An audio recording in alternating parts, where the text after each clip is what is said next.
오늘 하나님께서 우리에게 주시는 말씀은 여호수아 2장 8절로 14절의 말씀입니다. 제가 가진 성경으로 구약 320쪽에 있습니다.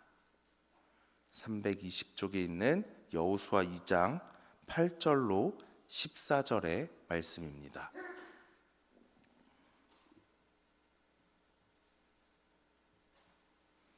다 찾으셨으면 함께 교독하도록 하겠습니다. 하나님의 말씀을 교독하실 때 하나님의 음성 듣길 원합니다. 또 그들이 눕기 전에 라합이 지붕에 올라가서 그들에게 이르러 말하되 여호와께서 이 땅을 너희에게 주신 줄을 내가 아노라. 우리가 너희를 심히 두려워하고 이 땅 주민들이 다 너희 앞에서 간남이 녹나니 이는 너희가 애굽에서 나올 때에 여호와께서 너희 앞에서 홍해물을 마르게 하신 일과 너희가 요단 저쪽에 있는 아모리 사람의 두 왕 시온과 옥에게 행한 일 곧 그들을 전멸시킨 일을 우리가 들었음이니라. 우리가 듣자 곧 마음이 녹았고 너희로 말미암아 사람이 정신을 잃었나니 너희의 하나님 여호와는 위로는 하늘에서로도 아래로는 땅에서도 하나님이시니라. 그러므로 이제 청하노니 내가 너희를 선대하였은즉 너희도 내 아버지의 집을 선대하도록 여호와로 내게 맹세하고 내게 표징을 내라. 그리고 나의 부모와 나의 남녀 형제와 그들에게 속한 모든 사람을 살려주어 우리 목숨을 죽음에서 건져내라. 함께 읽겠습니다. 그 사람들이 그에게 이르되 내가 우리의 이 일을 누설하지 아니하면 우리의 목숨으로 너희를 대신할 것이요 우리 여호와께서 우리에게 이 땅을 주실 때에는 인자하고 진실하게 너를 대우하리라. 아멘. 세계적인 경영학자가 이런 이야기를 한 적이 있습니다. 위대한 기업으로 가기 위해서 어떤 것이 가장 걸림돌이 되는가를 이야기한 적이 있는데요. 그 걸림돌은 좋은 것이라고 이야기를 했습니다. 왜냐하면 나쁜 것이나 또 좋지 않은 상황이 있을 경우에는 위대함으로 나아가기 위해서 발버둥을 칠 수 있는데 그럭저럭 좋은 상황이 있을 때는 그저 먹고 살만할 때는 위대한 기업으로 나아가기 위해서보다는 안주하기 위해서 멈출 수 있다라고 이야기합니다. 하지만 사실 좋은 상황뿐만 아니라 너무나 앞이 캄캄하고 막혀 있고 절망스러울 때에도 사실 우리는 큰 세계로 나아가는 것을 주저하고 멈추고 있게 되기도 합니다. 그러한 선택이 사실 못났다라고 이야기하기는 어려운 것 같습니다. 우리에게도 좌절하고 절망스럽고 왜 이런 상황들이 나에게만 벌어지는가 싶을 때 우리는 사실 뚜벅뚜벅 걸어가기보다는 잠시 잠깐 멈춰서 원망과 한탄하는 우리의 모습을 볼 수 있기 때문입니다. 아마 그러한 모습이 오늘 본문에 등장하는 라합의 삶과 비슷했을 것 같습니다. 그는 이방 여인이었고 기생이었습니다. 어떻게 보면 세상 사람들이 바라보기에 부끄러운 직업을 가지고 있었으며 그리고 곧 멸망당할 여리고 성 안에 살고 있었던 사람입니다. 앞날에 대한 소망도 그리고 삶을 지탱할 그런 어떤 능력도 의지조차 없을 수 있는 상황에 그런 가운데 하나님에 대한 소식이 들려왔습니다. 그녀는 그 소식을 듣고 두려움에만 머물러 있던 여리고 사람들과는 달리 다른 반응을 보이고 자신의 한계를 넘어서는 행동을 하게 됩니다. 바로 믿음의 반응이었습니다. 밤이 되자 라합은 지붕 위로 올라가 두 정탐꾼에게 이렇게 고백합니다. 9절은 이렇게 기록하고 있습니다. 말하되 여호와께서 이 땅을 너희에게 주신 줄을 내가 아노라. 하나님을 믿지 않는 사람이었습니다. 이방신을 섬기고 여리고 성을 살아가면서 여리고 성의 문화를 따라가던 그에게 이러한 고백을 합니다. 그런데 여기서 더 놀라운 것은 아노라라는 단어입니다. 히브리어로는 야다라는 이 단어는 단순히 정보만 지식만 습득한 상태를 가리키고 있진 않습니다. 자신의 경험과 체험을 통해서 확실히 알게 되는 것을 이야기합니다. 마치 인생의 길을 걸어가면서 부모가 자녀에게 교훈을 줄 때 내가 이렇게 살아봤는데 내가 이렇게 경험해 봤는데 이것이 더 나아 라고 알려줄 수 있는 그 정보들, 그것들이 바로 오늘 아노라에 해당하는 단어인 것입니다. 그녀는 이스라엘 여호와 하나님에 대한 소문을 들은 것으로 그친 것이 아니라 그 소문이 진실임을 내면 깊이 체험하고 확신하고 고백하고 있는 것이 9절의 내용입니다. 그녀는 그 이유를 이렇게까지 이야기합니다. 너희가 애굽에서 나올 때에 여호와께서 너희 앞에서 홍해물을 마르게 하신 일과 아모리 사람 두 왕 시온과 옥에게 행한 일, 곧 그들을 전면시킨 일을 우리가 들었다. 그리고 내가 그것을 너무나 잘 알고 이제는 나의 삶으로 고백한다 라고 이야기하는 것입니다. 여리고 사람들도 이 내용들을 들었습니다. 단순히 라합만이 이 내용을 알고 들은 것이 아니라 여리고에 있는 모든 사람들이 이 소식을 접했고 들었습니다. 그런데 그녀의 반응은 너무나 달랐습니다. 그녀는 두려움을 믿음으로 바꾸어 고백합니다. 너희의 하나님 여호와는 위로는 하늘에서로도 아래로는 땅에서도 하나님이다 라고 이야기합니다. 이는 신명기 4장 39절에서 모세가 선포한 하나님의 주권을 인정하는 것과 동일한 내용이기도 합니다. 라합은 자기 민족의 그리고 자기가 섬기던 자기 조상들이 대대로 섬기던 그 신들이 아니라 온 우주의 만물의 주인 되시는 하나님이 진정한 왕이시고 하나님이 진정한 하나님이시구나 라고 고백하게 되는 것입니다. 라합의 믿음은 거기서 멈추지 않습니다. 그리고 그는 이렇게까지 요청합니다. 이제 청하노니 내가 너희를 선대하였은즉 너희는 나의 아버지의 집을 선대하도록 여호와께 맹세하라 라고 이야기합니다. 여기서 선대하다, 선의를 베풀다 라고 느껴질 수 있지만 번역된 단어가 헤세드라는 단어로 쓰이게 됩니다. 이 헤세드라는 단어는 은혜, 자비, 또한 더 나아가서 사랑을 이야기하기까지 합니다. 그녀는 자신뿐만 아니라 가족 전체의 안전까지 요구합니다.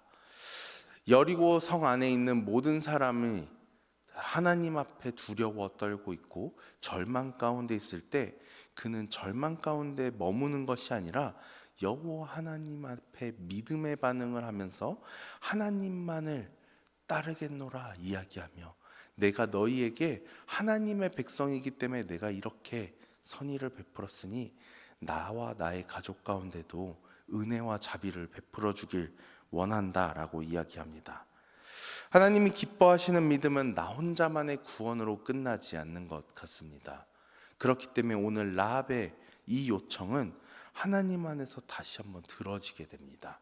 그리하여 나 혼자만 구원에 머무르는 것이 아니라 내가 속한 공동체를 하나님의 사랑으로 품게 되고 믿음으로 품게 되는 것, 그것이 라합의 모습이 아니었나 생각되어집니다. 점탕꾼들은 라합의 요구에 이렇게 대답합니다. 우리의 목숨을 걸고 당신들을 살려주겠다라고 오늘 14절은 기록하고 있습니다. 목숨을 담보로 한 서약, 비밀을 지키는 조건으로 맺어진 이 언약은 라합을 구원의 역사 속에서 다시 한번 한 명의 주인공으로 세워서 우리가 잊을 수 없는 이름 라합의 믿음이라고 이야기까지 하게 됩니다. 라합의 믿음은 너무나 힘든 상황 가운데서 이루어졌습니다. 자신의 삶 가운데 좌절하고 절망할 수밖에 없었습니다. 오죽하면 여리고 인원들은 그렇게까지 이야기합니다. 이 모든 것 가운데 망했다라고. 11절은 우리가 듣자 곧 마음이 녹았고 너희로 말미암아 사람이 정신을 잃었나니 라고까지 이야기합니다. 여리고 사람들은 정신이 없었습니다. 믿음의 반응을 할 수 없었기 때문에 그들은 주님 앞에서 간담이 녹아내리고 아무것도 할 수 없는 상황으로 나아갔습니다. 근데 라합과 동일한 상황이었습니다. 동일한 환경이었고 동일한 처지였습니다. 그리고 라합은 다른 선택을 했다는 것, 우리에게 있어서 우리가 해야 되는 선택지이지 않나 생각되어집니다. 그리고 또한 우리는 이미 하나님의 선택을 받았고 하나님의 부르심을 받았고 오늘 하루 하나님이 주시는 은혜가 아니면 걸어갈 수 없는 자임을 알기에 오늘도 새벽을 깨우고 기도의 자리로 나와 하나님 앞에 엎드리며 나아갑니다. 나의 삶에 문제가 있고 나의 삶 속에 큰 어려움이 있어서 또한 기도해야 할 만한 모든 기도 제목들이 있어서 또한 나의 가정과 나의 기업이 또한 더 나아가 나의 가자제일 공동체가 이 지역사회가 하나님 앞에 바로 서기를 원하는 마음으로 우리는 각자 다른 기도 제목들을 가지고 오늘 이 시간 나왔습니다. 그리고 이 시간 우리가 기도하러 하루를 시작하기 위해 나왔다면 오늘 라합이 보여줬던 것 같이 하나님 안에서 믿음의 선택을, 믿음의 반응을 하며 나아가는 하루가 되어지길 소원합니다.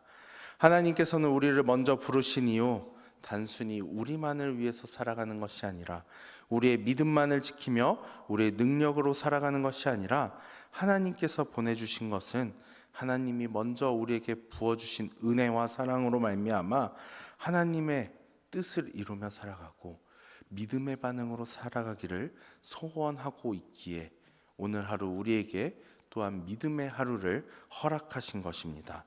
그렇게 라합처럼 부끄러운 과거 그리고 절망적인 현재를 살고 있을지라도 구원자 하나님의 소식을 듣자마자 믿음으로써 자신의 한계를 뛰어넘어 가족 구성원들을 구원의 자리로 이끌고 나아가기를 소원했던 라합처럼 우리에도 동일하게 나의 상황이 지금 절망 가운데 있을지라도 이제는 여기까지야 라고 사람들이 얘기할지라도 믿음으로 하나님을 의지하고 또한 그 한계를 넘어설 수 있는 믿음의 반응으로 나아갈 수 있는 저와 성도님들의 오늘 하루가 되기를 소원합니다. 그렇게 나아갈 때 우리는 우리의 삶 속에 살아계신 하나님을 간증하는 보통 좋은 사람으로 끝나는 것이 아니라 위대한 사람으로 나아가 하나님의 능력을 더욱더 나타내고 하나님의 이름을 선포할 수 있는 우리 모두가 될 것입니다. 라합처럼 오늘 우리도 우리의 상황과 형편이 전혀 믿음으로 바라볼 수 없고 좌절하고 또한 마음이 놓고 정신을 잃을 만한 상황일지라도 하나님 안에서 믿음으로 반응하여 하나님의 구원 이야기 속에서 쓰임받는 하나님의 선택받은 자, 하나님의 역사하심 속에 한 줄로 남을 수 있는 믿음의 사람이 되기를 소원합니다. 기도하겠습니다. 아버지 하나님 감사합니다. 우리의 상황은 결코 주님 앞에 절망과 역경으로 가득하고 고난으로 가득할지라도 하나님께서 우리를 선택하셨으며 우리를 부르셨으며 또한 주님 앞에서 믿음의 반응으로 오늘 하루를 시작하게 하심에 감사합니다. 주님 앞에 기도할 수 있는 것, 주님 앞에 간구할 수 있는 것, 이 모든 것이 하나님의 은혜임을 깨닫고 다시 한번 우리가 좋은 것을 구하는 것이 아니라 하나님의 역사하심에 동참할 수 있는 위대한 믿음의 반응을 할 수 있도록 주님 함께하여 주시옵소서. 오늘 주님의 능력 가운데 살아가며 나아갈 때 하나님께서 주시는 모든 것 가운데 그 구원을 선포하고 내가 주님 앞에서 먼저 은혜와 사랑을 받은 자로서 나누는 자로 살아갈 수 있도록 함께하여 주시옵소서. 아버지 하나님, 이 시간 주님 앞에 구별하여 나오는 손길이 있습니다. 아버지 하나님 앞에 빈손으로 나오지 아니한 이 손길 기억해 주셔서 물질의 복으로 함께하여 주시고 이 예물을 통하여 하나님의 거룩한 일 가운데 쓰일 수 있도록 함께하여 주시옵소서. 구별하여 드리진 않았지만 우리의 손길들 주님께서 아시오니 주님께서 함께하여 주시고 주님의 능력 가운데 우리의 삶이 사용될 수 있도록 함께하여 주시옵소서. 이 모든 말씀 살아계신 예수 그리스도의 이름 받들어 기도합니다. 아멘. 하늘에 계신 우리 아버지, 아버지의 이름을 거룩하게 하시며 아버지의 나라가 오게 하시며 아버지의 뜻이 하늘에서와 같이 땅에서도 이루어지게 하소서. 오늘 우리에게 일용할 양식을 주시고 우리가 우리에게 잘못한 사람을 용서하여 준 것 같이 우리의 죄를 용서하여 주시고 우리를 시험에 빠지지 않게 하시고 악에서 구하소서. 나라와 권능과 영광이 영원히 아버지의 것입니다. 아멘. 말씀을 위해 기도하시고 가정과 개인을 위해 기도하시다가 자유롭게 돌아가도록 하겠습니다. 기도하겠습니다.